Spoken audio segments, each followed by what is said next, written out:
All right, more now too on the federal government's games in relation to Labor's voice to the parliament. Already we know taxpayers are helping to support the Yes campaign, whether they like it or not, because the PM has given the Yes campaign tax donation deductibility. As far as I know, nothing yet for the No campaign. We also know too the October budget earmarked $9.5 million for a so-called public education campaign on the voice, but until now we had little clarity about what that might actually mean or how the education campaign would be rolled out.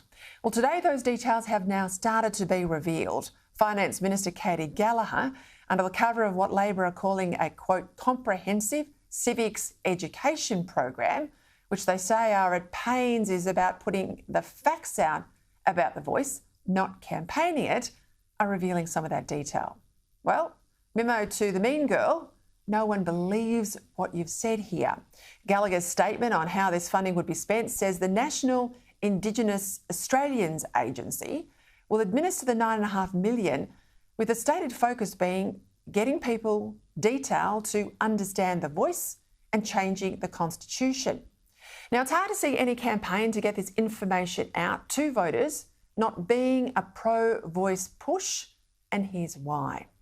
If this was purely and simply a true information campaign, it'd be run by the mob that run voting in this country, the Australian Electoral Commission.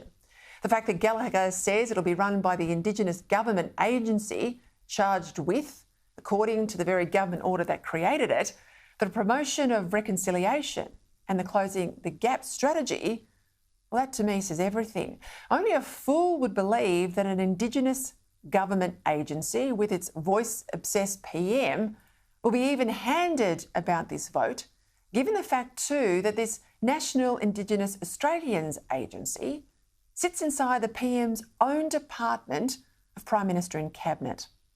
Later this week, the government's referendum machinery bill will be put to a vote in the House, with the coalition signalling today they will not vote for it because Peter Dutton says it does not create a level playing field for the voice referendum. Now, good on the opposition here, but by far the biggest challenge is how do Australians vote when the PM refuses to give them any details about the voice and then uses public money to back one side over the other, when that in itself should ring alarm bells for every Australian. A politician saying, just trust me, you don't need to know, is never in our national interest.